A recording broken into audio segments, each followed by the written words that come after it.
चाहता हूं कि जो कुछ भी घटनाक्रम हुआ है लखीमपुर खीरी के भीतर, और आज जिस प्रकार का हाई वोल्टेज ड्रामा एयरपोर्ट से लेकर लखीमपुर खीरी तक चल रहा है, ऐसा लगता है कि सारे रास्ते लखीमपुर की तरफ ही जा रहे हैं।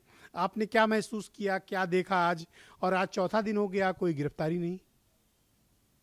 बिल्कुल, देखिए, जिसकी गिरफ्तारी होनी चाहिए थी वो नहीं हो पाई, लेकिन देश की, भारत की सब बहुत बड़ी महिला नेता प्रियंका गांधी को 4 दिन तक गिरफ्तार करके रखा गया। आज बीजेपी जो लोकतंत्र में उच्च कोट के मूल्यों की बात करती है, उसने विपक्ष को दुश्मन की तरह व्यवहार किया। उत्तर प्रदेश में राज्यों के मुख्यमंत्रियों को उतरने नहीं दिया गया, कोई आचार संहिता नहीं लगी थी, कोई धारा 144 नहीं लगी थी, किसी कानून का उल्लंघन नहीं होता। लेकिन कितना विचित्र दृश्य पूरे देश ने देखा। इस समय सरकार अपने अधिकारियों के चलते अगर फेल हो गई, नाकाम हो गई, और उसका खामियाजा विपक्ष को भोगना पड़ रहा है, तो ये कितना दुर्भाग्यपूर्ण है।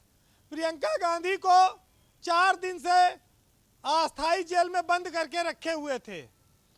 दुनिया ने और देश ने देखा कि एक देश की शीर्ष लीडर 4 दिन से एक कपड़े में बैठी हुई हैं, अपने घर में कमरे में खुद जो झाड़ू लगा रही है, और सरकार और पुलिस का प्रशासन सिर्फ इस उपक्रम में लगा है कि कोई उनसे मिलने ना पाए और वो लखीमपुर ना जा पाए। 8 लोग मर गए, जिनके परिवार में उनके अगर आंसू पोंछ देगा कोई नेता जाकर, उनका दुख दर्द बांट लेगा, तो सरकार का क्या नुकसान हो जाएगा।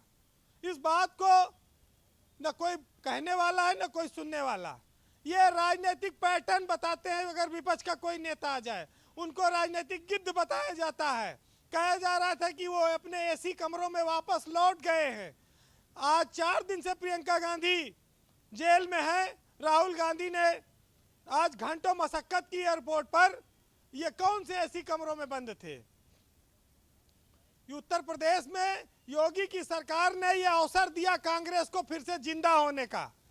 उनके सलाहकार और उनके अफसरों ने बहुत बड़ा राजनीतिक नुकसान कराया।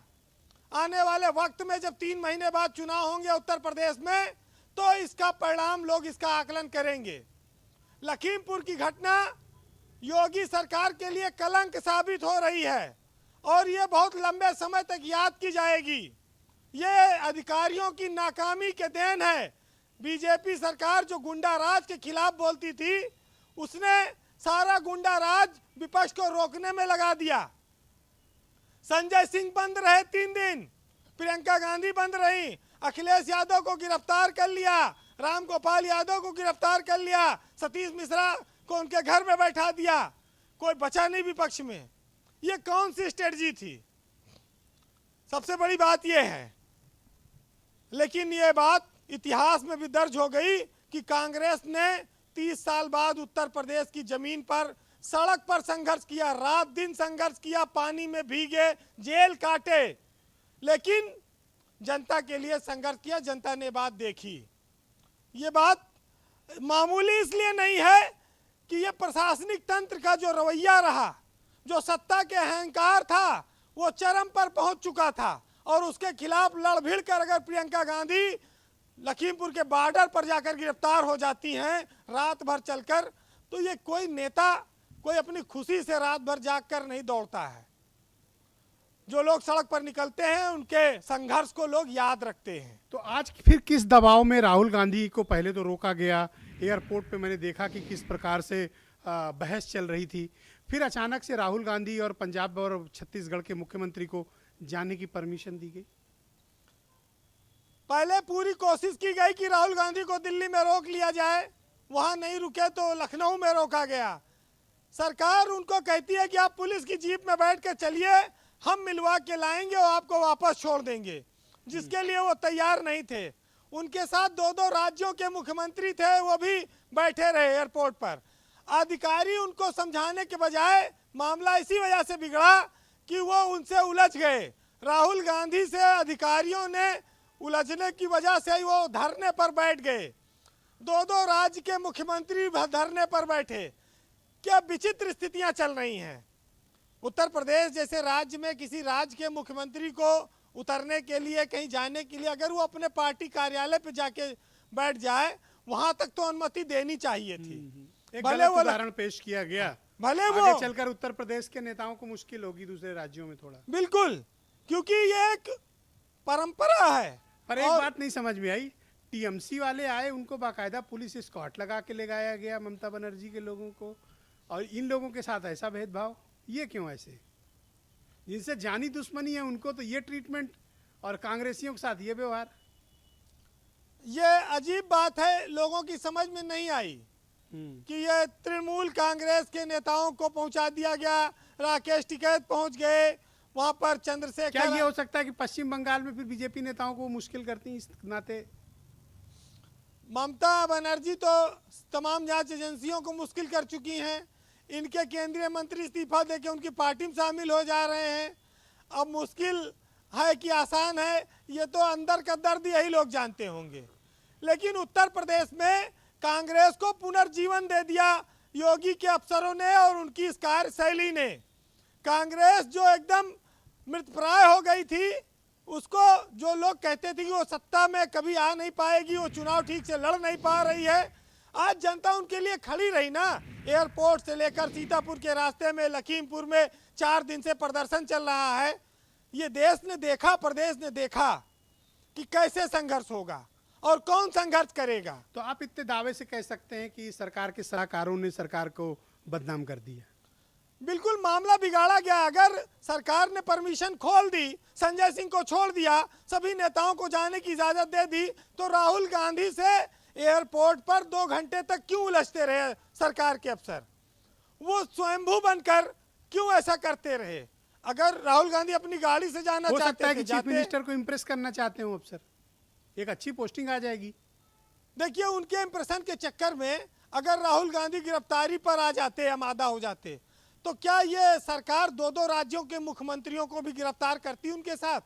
गंभीर बात कही संवैधानिक आप। मामला हो या ना हो, व्यवहारिक मामला और लोकतांत्रिक परंपराओं के निर्वहन का मामला बनता है, क्योंकि सबकी एक गरिमा है। और राज्य के मुख्यमंत्री जब कहीं जाते हैं तो उनका एक प्रोटोकॉल है, वो स्टेट के हेड हैं। एक राज्य का मुख्यमंत्री किसी दूसरे राज्य में जाए, उसे गिरफ्तार कर लिया जाए, कितनी विचित्र स्थिति होगी। शायद देश के इतिहास में ऐसा कभी प्रसंग नहीं आया होगा और न आना चाहिए। ये स्थिति उस दिन बड़ी दुर्भाग्यपूर्ण हो जाएगी।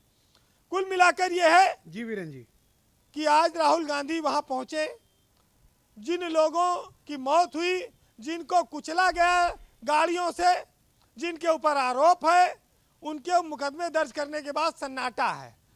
जो गृह राज्य मंत्री हैं देश के, वो गए थे, उस पर कोई बयान नहीं आया। वो अभी मंत्री पद पर रहेंगे या जाएंगे, या बीजेपी मामला ठंडा होने के बाद उन पर कार्रवाई करेगी, इन सब चीज़ों पर लोगों की नज़र है। लेकिन जिस तरह से लोग मनमानी, बीजेपी को लोग कहते थे कि गुंडागर्दी रोकने के लिए आई है। बीजेपी के नेता, उनके मंत्री, उनके विधायक, उनके परिजन अगर गुंडागर्दी करें तो कौन रोकेगा? पुलिस मूक दर्शक बनी हुई है। ये उत्तर प्रदेश में कानून व्यवस्था की दुहाई देने वालों की सरकार में ये स्थिति है। आज गोरखपुर का इंस्पेक्टर पकड़ा नहीं जा रहा है। 10 दिन हो गया मनीष गुप्ता के हत्यारा। उधर 8-8 लोग मर गए, लखीमपुर खीरी में गाड़ियों से रौंद दिए गए, कहीं कोई गिरफ्तारी नहीं हो रही। मणिलाल पाटीदार जैसा आईपीएस गिरफ्तार नहीं हो रहा है। सरकार कहती है कि हमारी कानून अपना काम कर रहा है, हमारी हर नीति पारदर्शी है जी। कौमें मर रही हैं। बहरहाल उदय प्रताप सिंह बहुत बड़े साहित्यकार हैं इस देश के। उनकी आज 4 लाइनें सुनाऊंगा आपको कि कुछ बदनसीब लोग सियासत के खेल में और इंसानियत के दर्जे से नीचे उतर गए हैं। इंसाफ करने वालों पर कुर्बान जाइए कि वो मुर्दों से पूछते हैं कि कातिल किधर हैं। एक साथ तन रही हैं जो कमजोर मुट्ठियां, जनक्रांति की आहट से अब बड़े लोग डर रहे हैं। जी, बहुत बहुत शुक्रिया आपका वीरेन जी, बहुत बहुत धन्यवाद।